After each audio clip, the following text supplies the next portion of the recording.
Mom, what is this? You fixed my marriage without even telling me?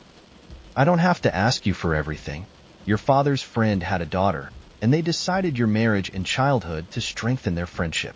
Now that the right time has come, they are invited to complete some pre-wedding rituals. Mom, you directly invited them for the rituals? You didn't even consider that I might love someone else? Look, everything is decided. Don't create a scene in front of the guests tomorrow. Hearing his mother's words, Animesh angrily went to his room and started talking to someone on the phone. The next day, all the guests had arrived, but the bride was sitting with a veil over her face. Animesh and his mother, Usha Ji, found this very strange. Why are you covering your face, dear? Show us your face. Oh, sister-in-law, she's a little shy. She doesn't know you all yet, so she's feeling nervous.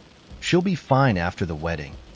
Usha Ji found their reasoning odd, but to fulfill her husband's promise, she got Animesh married without asking further questions. However, on the wedding night, Animesh angrily said, "Mom, you didn't listen to me, and now we have been deceived." What do you mean by deceived? The girl's face is covered in acne and scars. She looks terrible. What are you saying? Let me see for myself. When Usha Ji looked at the girl, she too got angry. So this is your family's values? That's why you hid her face. This is outright deception. Rupika, I'm sorry. I wanted to tell you the truth, but my family didn't agree. It's not my fault. Don't worry, this is not permanent. I'm undergoing treatment. My face will heal in a few days. Over time, Rupika's soft-spoken nature and kind behavior melted Usha Ji's heart, but Animesh was still angry. One day, when Animesh had a day off from work, Usha Ji said, "Son, forget what happened. She is now your wife and the daughter-in-law of this house. Beauty fades, but a beautiful heart remains forever. Please give her a chance." "Mom, please don't argue with me." Just then, Animesh received a phone call, and while talking, he suddenly smiled. "All right, Mom, I'll take her out with me." Hearing this, Rupika got excited as it was the first time Animesh was taking her out. She dressed up nicely and left with him. Animesh took her to the mountains. He was busy on the phone, walking ahead quickly, while Rupika was struggling to keep up. "Animesh Ji, please wait. I'm left behind." "So what? Walk faster. You walk so slowly that we won't be able to explore anything." While climbing, Rupika noticed a shining piece of glass on the ground. What is this? She picked it up and saw an unfamiliar reflection in the glass.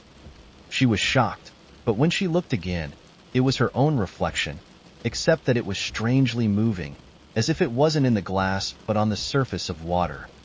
This is such a strange mirror, but it looks beautiful. I'll keep it with me. By then, Animesh had walked far ahead. Rupika hurried towards him and, surprisingly, reached him in no time. Even she was amazed at how fast she had moved. "You were far behind. How did you suddenly get here?" Just then, another girl arrived and happily hugged Animesh. She then looked at Rupika with a mischievous smile. They exchanged glances, as if sharing a secret, and then walked ahead with Rupika. When they reached the peak, where very few people were present, they pretended to take a selfie and pushed Rupika off the cliff. "Finally, now we are free. And look, we even have proof that we were taking selfies when the accident happened. You planned it perfectly, no evidence left behind. Soon, we'll be together forever. I've been waiting for this for so long. Now even Auntie won't object to our marriage."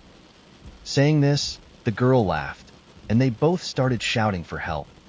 "Somebody help. My wife has fallen off the cliff." Hearing the cries, many people gathered. Soon, the police arrived and began the search. "Sir, the cliff is too deep, and it's getting dark. We'll have to resume the rescue operation in the morning. If she gets attacked by a wild animal during the night, we won't be able to do anything, sir. You all should go home for now. We'll see what can be done in the morning." Animesh and the girls smiled at each other and left with the inspector. However, as soon as they reached their car, they were shocked to see Rupika sitting inside.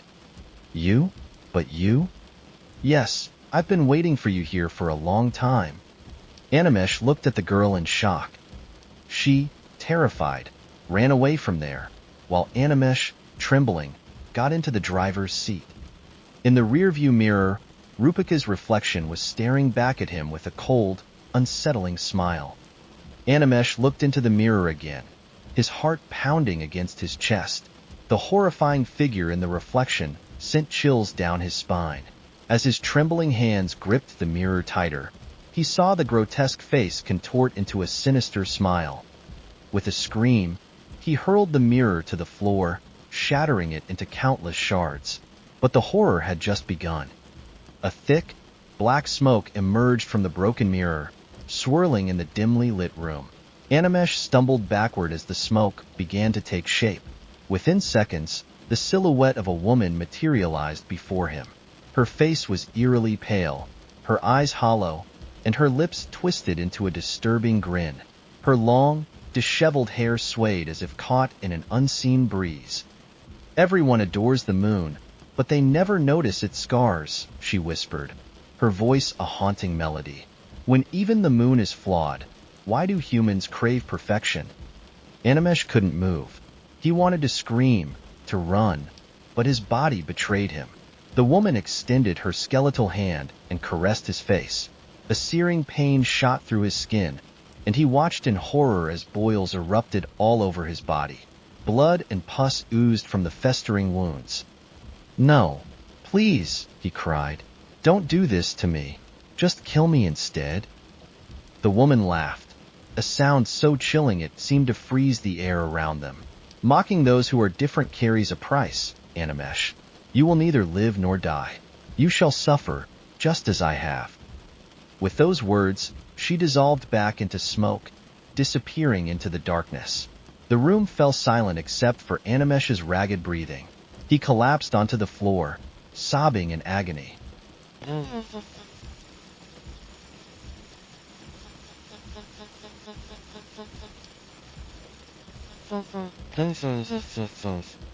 3 days later, his friends came to visit him.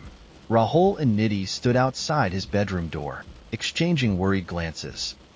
"He hasn't stepped out since that night," Nidhi whispered. Rahul knocked. "Animesh, are you okay? Open the door, bro." After a long pause, the door creaked open. They gasped in horror at the sight before them. Animesh's face was barely recognizable. His skin was marred with wounds, his once bright eyes sunken and hollow. He looked like a man who had aged decades in a matter of days. "Animesh, what happened to you?" Nidhi rushed forward, but he flinched away. "Stay back," he croaked. "She'll come for you too. She doesn't like people who admire beauty." Rahul frowned. "Who are you talking about?" "The woman in the mirror," Animesh muttered, his gaze darting around the room. "She cursed me. She said I would suffer." Rahul exchanged a worried look with Nidhi. "Animesh, you need help. Let's take you to a doctor." "No doctor can fix this," Animesh snapped. "She's watching. She's always watching." Nidhi backed away. "Maybe we should call his parents." "No," Animesh screamed. "Just leave me alone." The sudden outburst sent chills down their spines. Rahul hesitated, then pulled Nidhi out of the room, shutting the door behind them. "Something's seriously wrong," Rahul murmured. "We need to find out what happened that night."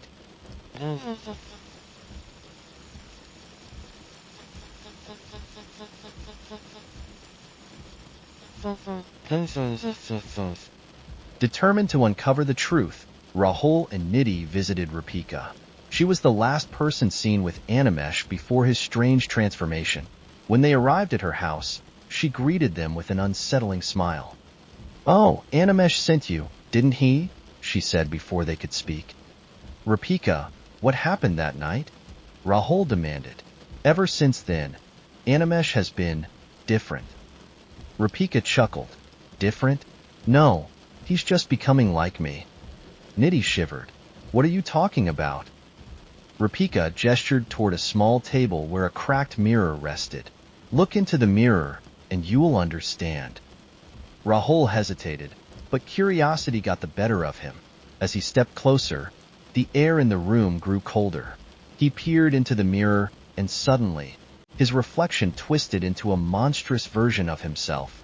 His skin rotted, his eyes blackened, and a sinister laugh echoed from the depths of the mirror. He stumbled back, gasping. What the hell was that? Rapika smiled. The truth. The mirror doesn't show you what you are. It shows you what you deserve to be. Nidhi grabbed Rahul's arm. We're leaving. Now. As they turned to leave, Rapika's laughter followed them, sending a final shiver down their spines.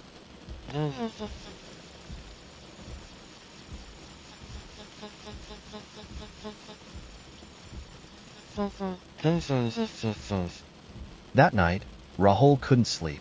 The horrifying image from the mirror haunted him. He lay in bed, staring at the ceiling, when suddenly, a whisper echoed in the darkness. Who is the most beautiful in this world? His blood ran cold. He bolted upright, scanning the room, but saw nothing. His breathing grew erratic as the whisper came again, closer this time. Who is the most beautiful in this world? A shadow shifted in the corner. His heart pounded as a skeletal hand reached toward him. He tried to scream, but no sound came out. And then, the laughter began. It was only the beginning of his nightmare.